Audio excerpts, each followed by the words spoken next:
We do need a catchphrase, by the way.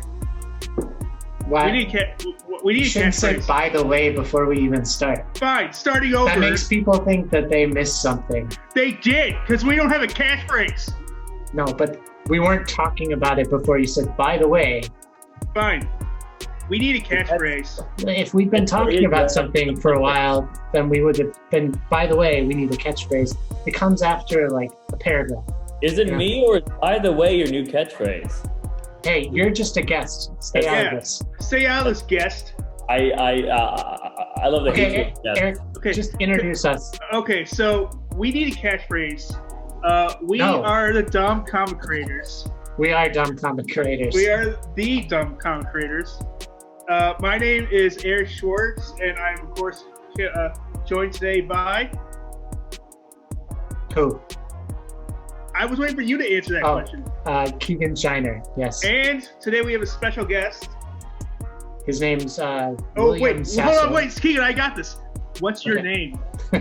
Oh my god, I wasn't ready for these questions. It's Willy Sasso. I am Willy Sasso. How's it going, everyone? Good to be here. Live from our, Good to have you. Good to have you. Live from our respective apartments. yeah, social distancing. Yep, safety. So for today, we're going to start off with an update on my progress on the Dealmaker. Which is? Which is, I'm still not finished. Yes. Okay. Collective groan. Everyone cries. Everyone's sad. So where are you? What page? I am on page 13, and but the ending is in sight. It's a straight shot. I know how I'm going to end this comic. I'm going to aim for 22 pages.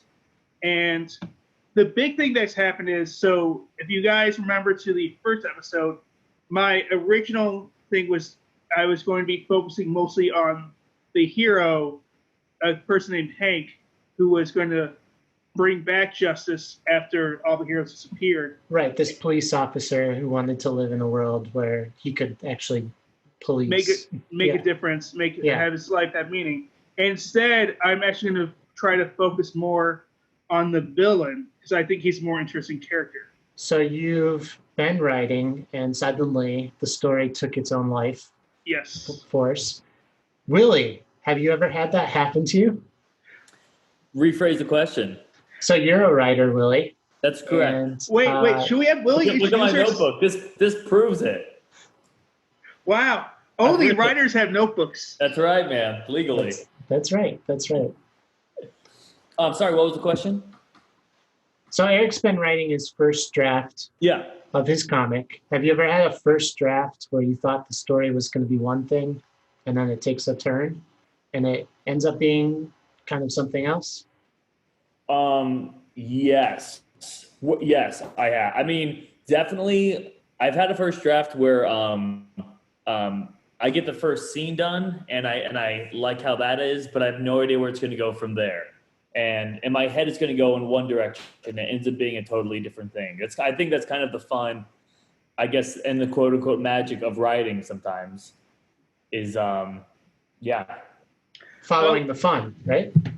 Following the fun. And the script that you've read, Keegan, I wrote with my buddy Drew and I a long time ago. And I remember, it was just about two characters kind of stuck in, LA for a day. And then all of a sudden we went to this new scene, and it's kind of like finding a gold mine where we kind of found the villain on accident. And we're like, oh my God. And then this turns into that. And it had this whole crime element, but we weren't planning on it. It just, it's kind of like I don't know, you just blow a hole in the wall, and then you're like, oh, now there's a whole new dimension. You mentioned that you worked with a partner. I, for the most part, am working by myself. Yeah. How does that dynamic change? Because obviously, you might, I don't know, how, do you, obviously, if you have idea A and your partner has idea B, do you, work together to get to idea C, or do you steamroll someone else? Yeah, that's a really good question. It really, I think, depends on the relationship and the dynamic. I'm sure you guys know, you probably have worked with other people. Writing with a partner is it's different every time.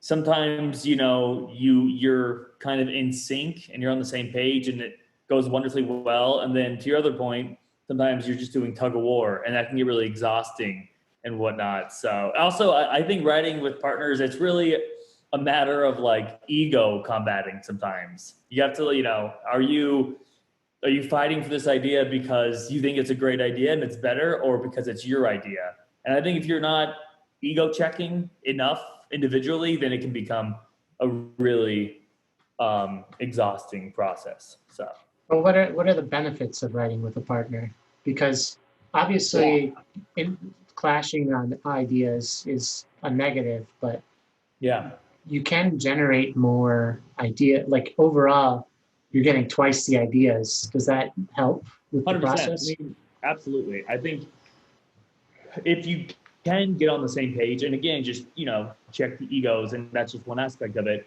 Oh my God, writing with a partner is great because ideally you're both working at 100% and then you have 200%. So some of the things that I've written with my writing partner, I'm not sure if I could have written it by myself. And if I did, it would have been in a different voice. So that's a fun part with a partner. You're kind of fusing these two voices together and finding, a weird yin and yang of yours and his, again, writing style, which is fun.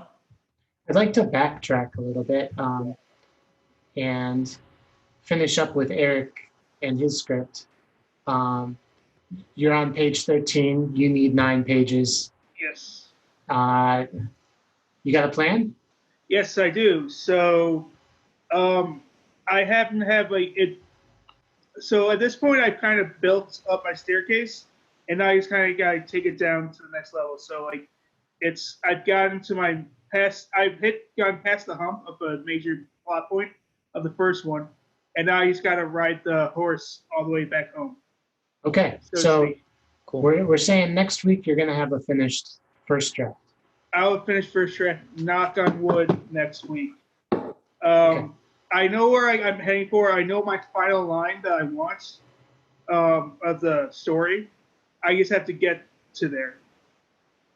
And if you're listening along and you've listened to the last 2 episodes, we've said Eric would have a finished first draft the last 2 weeks. But hopefully rule of threes applies in this situation. Week he means it. This week he means it, yes. Yeah, but know that it can take a long time to finish your draft. I've also had to rewrite pretty much the entire draft twice now, because the first time I did, Keegan's like, hey, every single part of this is wrong, rewrite it. Yes. And the second time, Keegan's like, hey, 98% of this is wrong, rewrite it. So I've had to rewrite it now. It looks much better. This is my third and first draft. Okay. I have 2 questions. Yes. Question 1 is part of this podcast, tracking your process. Sorry, it's part of this podcast tracking your progress with your comic book. Is that what you're doing? Okay. Yeah. You're kind of checking in every week and talking about how it was this week and where you're at and everything. Okay. Yes. Secondly, how is this working? Are you guys working on the comic book together, or are you writing it and Keegan's kind of editing it, or what's that dynamic like? So I am, for the most part, writing by myself. Every once in a while, I'll bounce a couple ideas off of Keegan. So the original concept I had in my mind, I kind of ironed out the first couple of scenes, where it could go with him. And then Keegan, who's actually written comics before, is like, no, you have to write it this way. Because I wrote it the way you would write a story. So I wasn't having pages. I wasn't having this. I'd be like, new scene, new box, literally what I was typing in, instead of new panel. And so Keegan's like, you wouldn't be able to submit this at all like this. Redo it. And then also there was literally, because all the pictures was in my head, it'd be like, there is literally no descriptive here. What's this? And it says talk to me about what I want this to be pretty much just the end of each box. Because I thought I would talk to the illustrator and be like, hey, this is what I was aiming for. This is what I'm aiming for. And Keegan's like, you can't really do that. You have to write everything on the page. That you assume no communication with the artist after you hand off the script. You're helping formatting and all well, that. in this podcast, I have several comic book projects going, and Eric is starting from complete scratch. So I'm updating people on kind of like the further down processes, finding a colorist, finding an artist, publishing, that sort of stuff.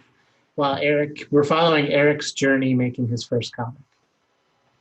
So that's kind of the premise of our podcast. So we're really talking about process and production. Yeah. Okay. Versus like cool ideas and that. Yeah. Yeah. Okay. That's awesome.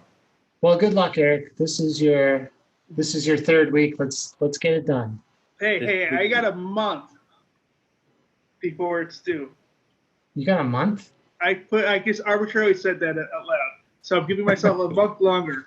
No. Right now. Set in stone. For the sake of the people listening. Eric, you're right. By September for sure. Yeah, by September for sure. Okay, let's transition over to Willy. Willy, tell us about your writing background and maybe how you got into writing and what you're working on.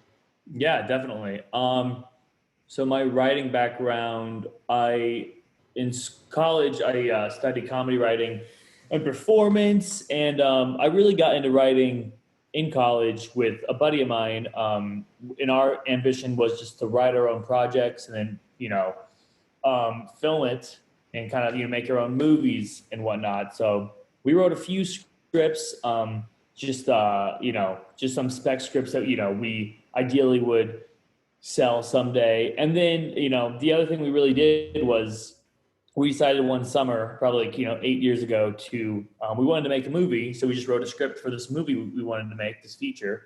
And that's how I got into writing. I really didn't have that much experience before. I grew up as an actor and a performer. So it was just kind of learning, story structure and format and all that. And then, just keep going with it. I mean, throughout the years, we've written a few other scripts, mainly comedies and whatnot. But as far as writing goes, I've mainly done it with a partner. And then, of course, as you guys both probably relate to, there's also sketch writing, which is a kind of a different muscle. Sketch comedy. Comedy, sketch, yeah. Yeah. For the stage, right? I mean, look, that I can do and do solo, but as far as, I guess, more script feature writing, I do it pretty. What was the name of the film that you made? Found Footage. Is that on Amazon still? I think it is, yeah. I think it's on Amazon. Found Footage on Amazon Prime. Found Footage. If you want to find Willy. Really good year. And that's free on Amazon Prime, I believe, too. I believe it is. Yeah, I think it is. They took it down and they put it back up. So it's funny. Someone's still updating our Instagram or Facebook page, and I don't know who it is, but someone does it, and it always cracks me up because they're keeping the flame alive. Oh, wow. Yeah, man. Okay, so how many scripts do you think you've written? Screenplays? Yeah, screenplays. Let's see here. I'm gonna say I think about 5. Yeah. Okay. So you're experienced. Yeah. I mean, I think so. Solid 5. Okay. So, and of course, each, as you guys know, you go back and you read your old stuff, and you're like, this might be absolutely terrible. It's such a muscle. It's something you just have to keep doing. I'm a pretty notorious editor where I'll look back at a. You're the worst. You're the worst person in the entire world. I know. I just want to keep trimming it and shaping it and. So Eric, so do you suffer from George Lucas syndrome, where every single thing has to be edited and edited and edited? Scripts always. Okay. Yeah. Well, So George Lucas is notorious that his only thing he really likes about making movies was editing, because that's the only time he ever felt control. So that's why every 2 years George Lucas would come out with a new version. So I don't like this version. I can improve it. Edit some more. So the point Can I say? Yeah. I will say I find great value. Here's the thing: when the scripts that I've been working on, they're never really in a big final process because we're either, like hypothetically going to get it made or trying to get it made. So they're always kind of growing. I'm a firm believer of once something is done, it's done. I just think the things that I've worked on have never been completed or like finalized the way I would like them to be as far as like made in any capacity. So that's why I'm always fixing and shaping. But I don't believe in going back to your old work and being like, I'm going to add a prologue, Right. Yeah. No. Okay. It's different than George Lucas. So, who fixes things that are finished. Yeah. For decades. So Willy and I worked on a comic book, the Nefarious Mr. Green comic book, and he helped write issue number 2. Yeah. So that's a collaboration that we've done, and that's why I know that you're the world's worst editor. Tell me your experience. Tell me why that upsets you or why that annoys you. I don't know if it annoys me, but I know that there are lots of times where I've gone into that script and noticed like 3 words changed randomly and they mean the same thing. And I don't know if it's funny or not. And I don't know if it's better or not. But like you just, when you're reading, you literally just change words around as you're reading, I think just as far as just how I grew up performing and even with, improv and comedy, I'm always trying to find the different versions, I guess. I mean, even if I'm filming a silly scripted sketch, I always want to try like 5 different endings. You know what I mean? I don't know if it's a bad thing. I just know that there's times where I've worked for like 30 minutes on one line, and when I come back to the script, it's different. That I can find that to be frustrating. Well, that's why I kind of like Keegan how, and you can maybe explain. I'm sure you've already talked about Mr. Green and all that, but I liked how we did the collaboration thing where you had written a draft, and then you gave it to me, and you said, "Hey, here's the things I want," and like I want you to write your own draft, and so I sat with it for a couple weeks, maybe a month, and sent it back to you. I like that tennis more.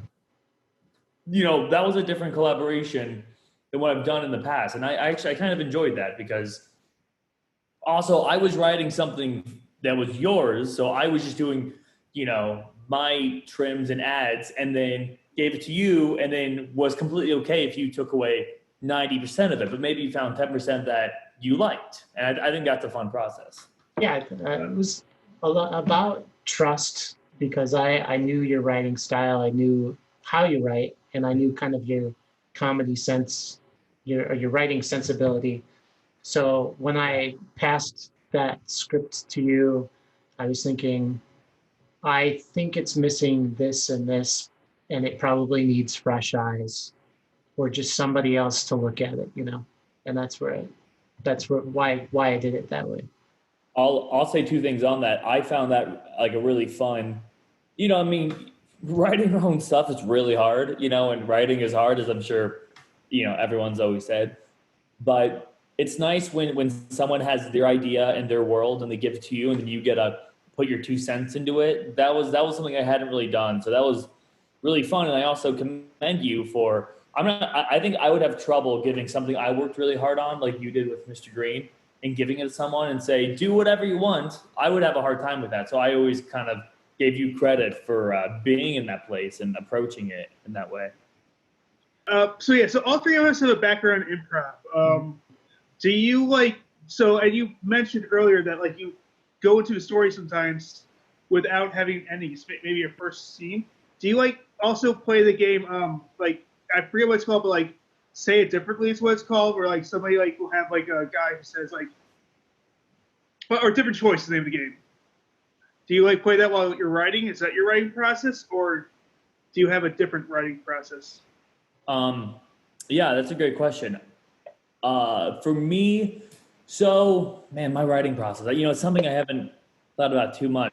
So let me try to craft together a explanation. But for me, writing, it helps me to talk out loud. So if I'm writing with someone, spouting out ideas, and for scenes, it's really helpful for me to, I'm not sure this is the right word, but improvise ahead of time. just kind of at least get an idea of where we can go and say it out loud and how it sounds. That's really helpful for me. So I think, and then also even writing alone with Keegan's thing. For me, it's about rhythm and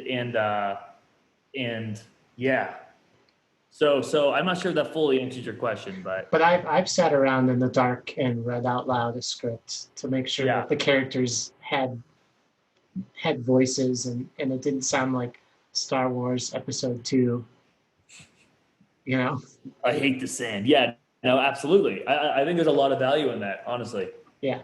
And again, you can write a joke on paper, right? Which I'll read some of my scripts, and there's things that on paper they kind of sound funny in my head, but then when I say it out loud, it sounds cheesy or whatnot, or it's not as funny as I thought. So I think there's a lot of value of coming up with, like you said, alternatives to what you're trying to say.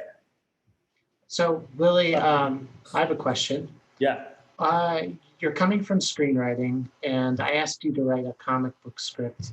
Yeah. What was your experience kind of making that transition? Yeah. I was a little nervous when you asked me because, of course, I was like, I don't know how to write a comic book, which, of course, I'm sure everyone before they write a comic book says. I approached it from, I kind of cheated a little bit where I took what you wrote with the panels and everything, and I was really just trying to write it as a screenplay, which I think afterwards we had to go back and be like, nope, we got to have panels there. And actually, I think I wrote it as a straight up screenplay, and you had to kind of adapt it like that. So you're ruining this. You're ruining this interview. Well, no, okay, but let me just say this. Again, I said I don't know how to write a comic book. I don't know how to do that. Well, I didn't approach it with I'm going to write a comic book. I was just writing a story, and I was just writing how I knew how to write. And then from there, we turned it into a comic book. And even when you sent it back to me with the panels and everything in place, I was able to work within those, I guess, confined. Within that language. It's exactly within that language. So let me just say how I made that transition. I just wrote it as a story, how I knew how to write it. And then afterwards, retrospectively, changed it and modified it to make it work within the parameters of a comic book. So the story comes first, I think. I think the story comes first. And of course, when you are wanting to give it to a comic book illustrator, you want to make sure that there's a lot more ideas and elements you need to take into consideration. But initially, for me, it was just like, let's write the story about Mr. Green, and let's try to make it funny and different and as good as I can right now. Because really, when you're writing a screenplay, you're trying to be concise, and it's just the opposite with writing a comic book script. You need to write out everything that you would see on the screen when you were watching a movie versus everything and all of that stuff is decided by a director of a film, where the screenwriter is really concerned, and this is what you ran into, you were concerned about the story, and then we converted it to the film, basically, or the film version, which is really what a comic book script is. It's the film version written out on paper. Yeah, no, absolutely. Okay, well, I have a question. Yep. Are you afraid to die? Because I've been dying a little bit each day since you came back into my life. What am I talking about? I love you. Is that Anakin? Yeah, it is. Dude, not to go on a crazy tangent, but the prequels are fine. I'll do this. I'll make this concise. Episode 3, story-wise, is good. Episode 2 is a mess. And I want to say this really quick. I think the story of Anakin on paper is great and tragic and Shakespearean. I wish a different director took that story, because I think that would have been really incredible. Anyways, this is not a Star Wars podcast. But why didn't it everywhere? I do have a question about that. Why didn't Star Trek sue when they found out about the Trade Federation. Because you can't have two federations. In space? Was Gene Roddenberry dead at the time? Maybe they're in different galaxies. I don't know. Although there was a Doctor Who and Star Trek alignment, so they exist in the same universe. When was that? Comics.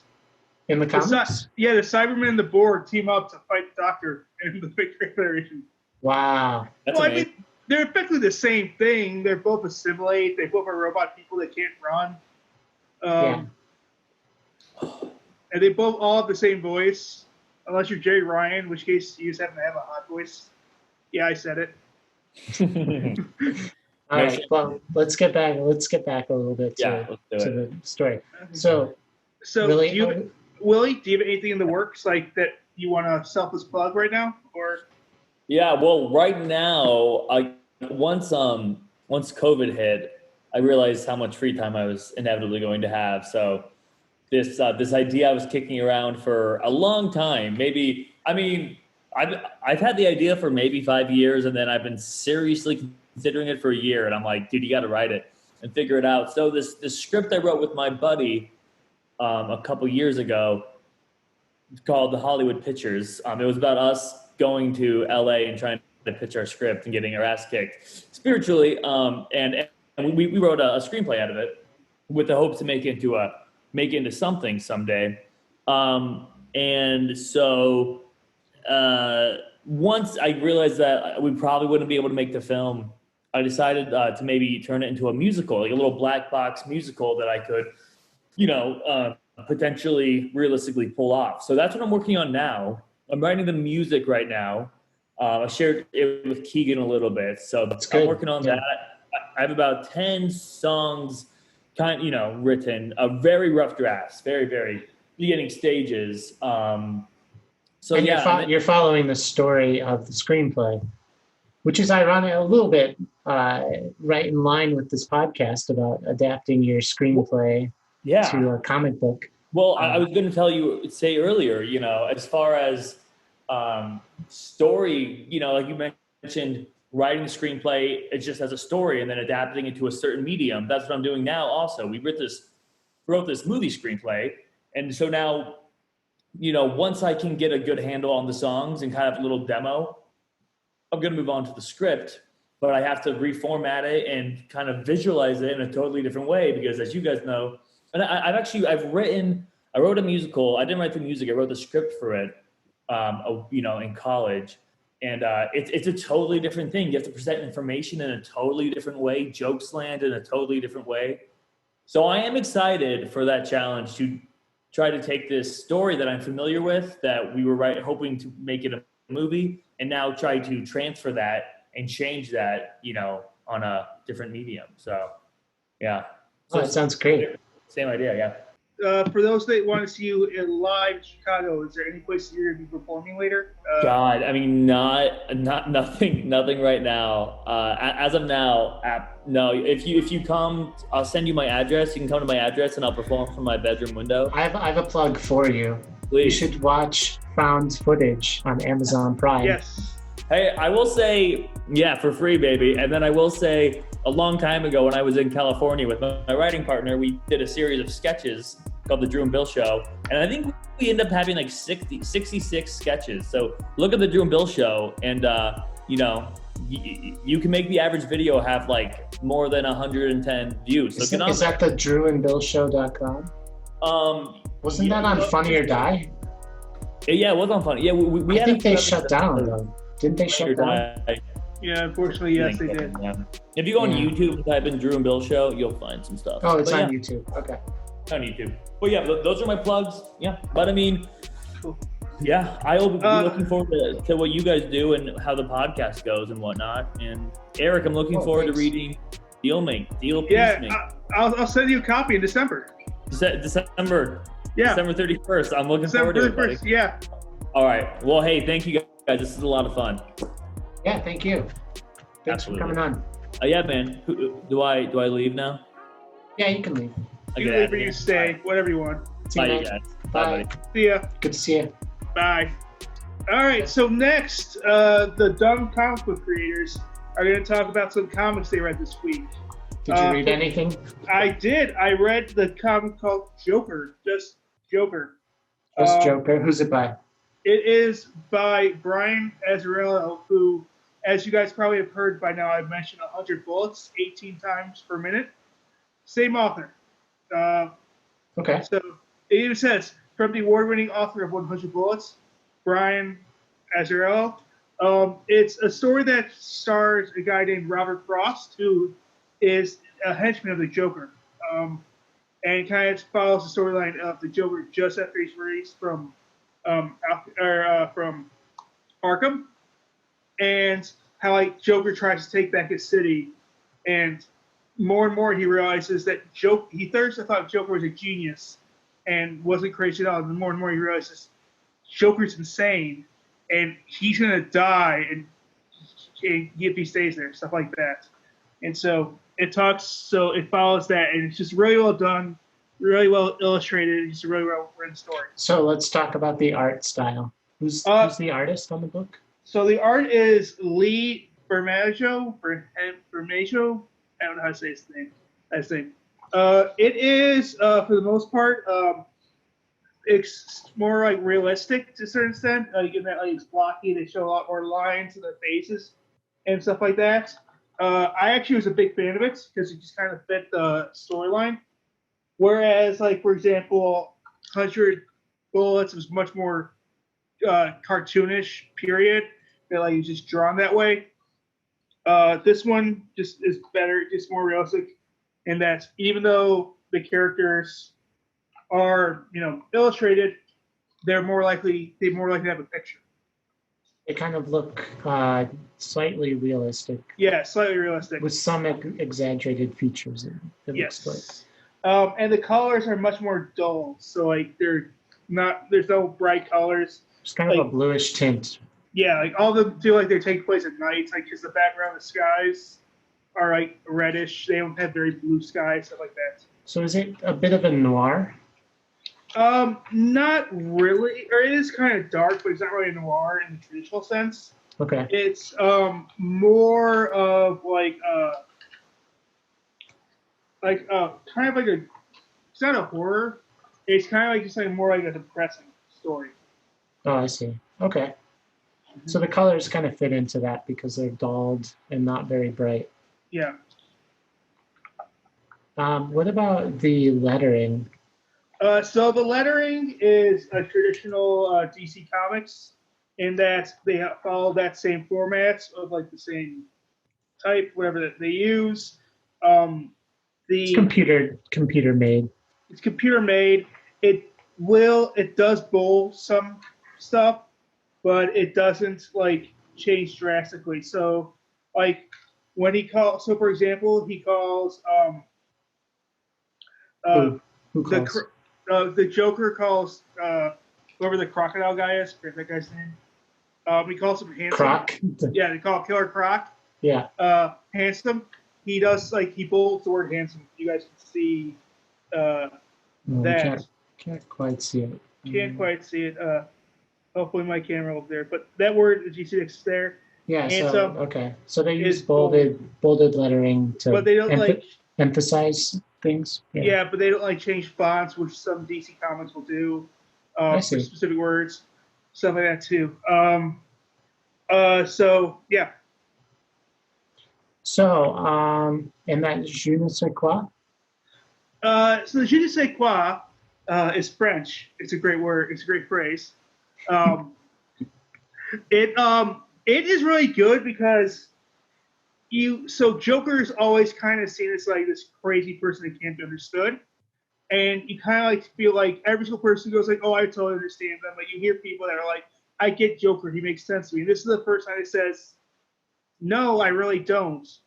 Like, because like the main character at one point thinks he like understands. So the Joker does something, and he's like, "I understand completely why he did that. I would have done the exact same thing." And then 5 minutes later, he's like, "I have no clue why he would do that. That makes no sense to me. What's going on?" Oh, okay. So like, it's good. It's unpredictable, but the story flows well. So, So it keeps you reading. In other words? It keeps you reading. But I don't. There was never the time where I read it. I was reading. I'm like, I know what's going to happen next, because that doesn't happen. So and what else sets it apart from like other Batman comics? It's darker in a certain sense, not literally, but like so the Joker, like the first time like that, like he seems to be like a crazy person, like well done, and that was done correctly in film. I think the only time it was done correctly in film was was Batman: The Dark Knight, because like what's McCall's Joker, the one from Jack Nicholson's Joker, was just Jack Nicholson. Like I didn't like it was Jack Nicholson wearing makeup and smiling. Heath Ledger, like actually, I felt like was crazy and cynical. The one from the Joker from Suicide Squad, Jared Leto was just bad. Yeah, he was. And then like I also said I did not like the Joker as Joaquin Phoenix. I mean, yes, he got an Academy Award, but I just kind of felt like, yeah, no, I really don't care about you at all. Like you don't. No, it was just pathetic. Really. Yeah, like every single time, like you kind of feel pity for him the entire time. I never felt anything except for pity for him. Like I didn't feel like scared by him. I didn't feel like empathy towards him. I felt like your life just sucks. There's nothing good about this at all. Right, and I would respect people whose life sucks that don't go crazy, like do that stuff. So yeah, I understand. Okay, so on a scale between the inside of a cavern full of bats that are biting you, and do they have rabies? Yeah, they definitely do. They definitely have rabies. Okay, I want to make sure. I wouldn't even have thought to say it because I just assumed they had rabies. Okay, that was my fault. I apologize to our audience and you, Keegan, for failing to assume that you knew they had rabies. Oh, of course they had rabies, and you're gonna get rabies. Yeah, almost instantly. Yeah, if you're getting bit by rabies-infested bats, we all read Cujo. We all know what's going to happen. So on a scale between rabies-infested bats biting you in a cavern to having $1 billion and your own super suit to fight Superman with, where would you rate this comic? Iron Man. So I don't get to fight Superman, and my suit always needs improvements. But overall, really good, really well done. I'm happy with it. I mean, I think Iron Man could fight Superman. I think Iron Man would lose to Superman, but yes, he can fight it. He fought the Hulk. He beat Thanos for a second. Yeah, it's true. He would lose to Thanos Superman, is like way more powerful than Superman. Depends which version. Also, like who's writing too. Okay, all right. Okay.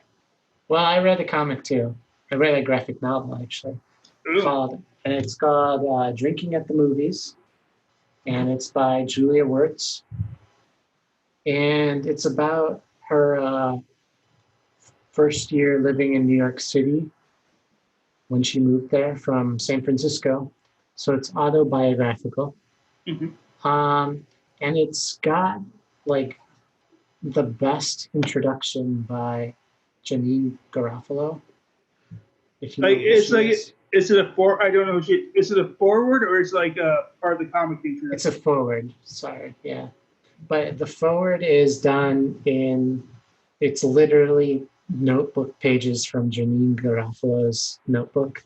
So if you can find this, it's one of the best forwards I think I've ever read, because it's literally just notes in like a, yeah. So definitely check this out just for the forward, this book. But yeah, so it's about Julia's life.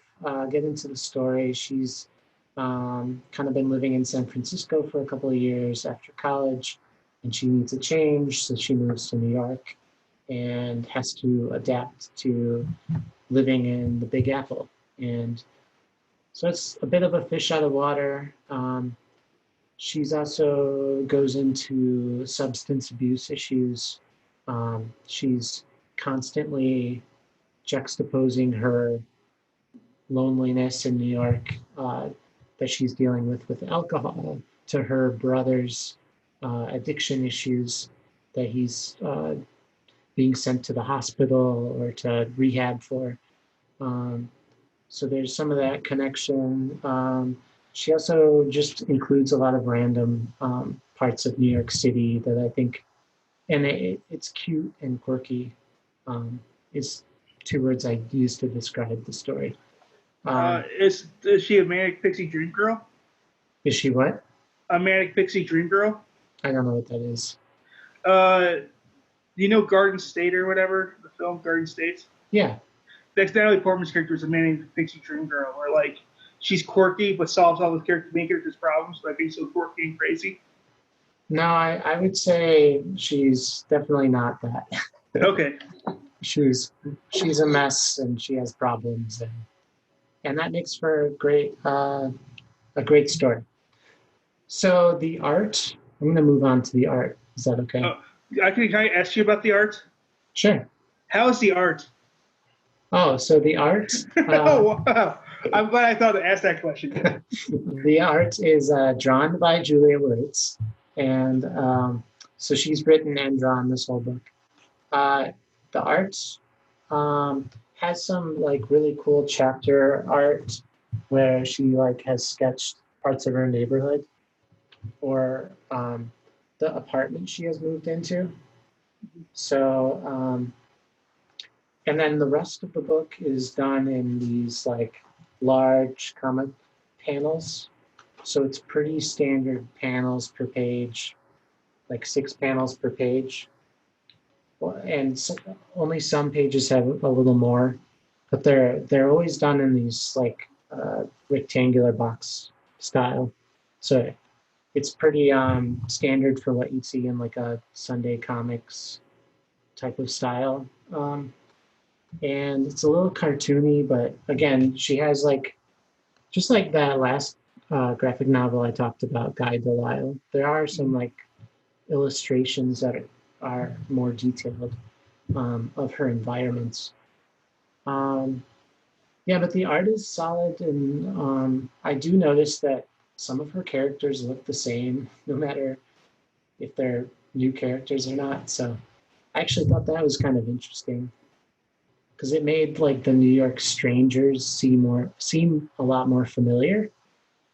So you liked that they didn't look familiar, or did you just like it? No, I did, because like for instance, like the bums, like the homeless people in the book, are all drawn sort of the same. So no matter who is homeless, it kind of feels like they're a familiar character, even if it's a different person. You know what I mean? Yeah, I know what you mean. So like, yeah, so she'll encounter similar people, and they seem familiar because it's a similar situation, but also because she's drawn the character the same. All right, I'm gonna throw some French words at you, and if you don't know what they mean or how to say it correctly, understand. What about the je ne sais quoi? Well, I'm not there yet because I wanted to talk about the color. Oh, you want to talk about the color? Which is done in black and white, so there's not much to talk about. And then the lettering is all handwritten lettering, which is well done.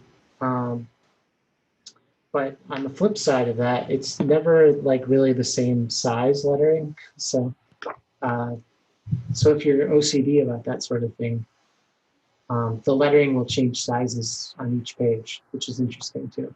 Is that you think that's on purpose or just because it's hand drawn? I think it's just because it's been hand drawn. Yeah, it's hard to control that sort of thing. So, okay, I'm ready to speak French to you. All right, so as I previously asked, what do you think of the je ne sais quoi? I think the je ne sais quoi in this situation is her voice and her ability to kind of reflect her life back into the page.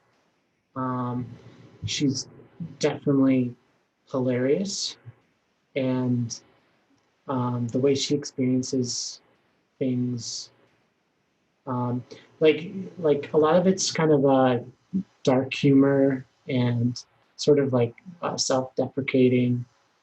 She definitely has alcohol problems that she acknowledges, and she goes on benders. I mean, but they're all done in like pretty quick bits, like these are little vignettes of the city.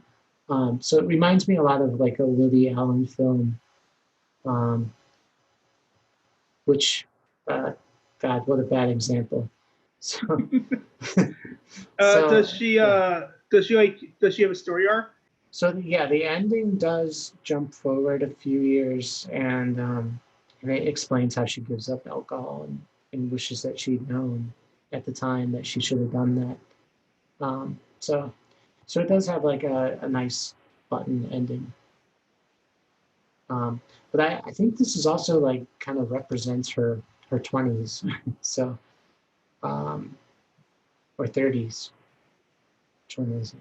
I don't know. Probably 20s, I assume. I don't know. 20s, yeah, I'm guessing. But cut that out. Okay. Cool. Cat. Cool. So that was a great explanation of the je ne sais quoi. Well done, Keegan. Thanks. So if I were to ask you to rate this from only being allowed to wear sports bras only for the rest of your life, they have to all be gray sports bras, and they're sweaty, not your sweat, but someone else's sweat. To your voice becoming as deep and sexy as James Earl Jones whenever you want it to be. How would you rate it? I would rate this Morgan Freeman. Oh, that's actually even a better voice. So it's even better than I expected. Is it a better voice? Yeah, I think it's a better voice. I think they're about equal. Okay. So this is not perfect, but pretty close too. Yeah, I mean, it's on par. Again, nothing's perfect. I don't want to say anything's perfect. Yeah, I agree with that. It could have had some color, I guess. I don't know. I think this book I made my wife read. I think it's really, really good. I'm going to send it to you probably. Okay. And I would highly recommend it. So it's just a really well done graphic novel, and I think it's worth a read and like thinking about how you can make a novel about your life. Mm-hmm. All right, let's wrap this up for this week. You're gonna work on your script. Yep. Next week, I hope to have a done first draft, so you can start to go from there. Okay. And next week, I think I'm gonna have colors for my first issue of Death Maze, which I'm very excited by. That's good. And you and I are going to look at the colors and kind of discuss them, because what I've done is hired 3 different colorists to do the colors, and they've all taken like a different direction, and I just want to like kind of choose the best one. So and also discuss like why I chose them and different reasons for doing that. So that's maybe on the docket next week too. I'm waiting on one more color to come back for that. So we'll see. So this week we started a Patreon giveaway. If you join our Patreon, we will put you in the running to have a script made with us. We'll work with you to make it. So if you're interested in that, our Patreon is patreon.com/dumbcomiccreators. It's easy to find. If you have any questions for us or any books you want us to read, also you can reach us out that way too. Yes, and our website is dumbcomiccreators.com, and you can email us at dumbcomiccreators@gmail.com. Right. We need a catchphrase. Yes. At this point, I'm willing to agree. Yeah, we do need a catchphrase. Just to be civil and wrap this up quickly. Yeah, yep. I'm Eric Schwartz. And who are you? Oh, I'm Keegan Sharp. Yeah, we got to work on that. So we got to work on getting a catchphrase. You just pause, and I expect you to say something. I'm Eric Schwartz, and this is CNN. I don't know what you're going to say. All right. I'm going to say this.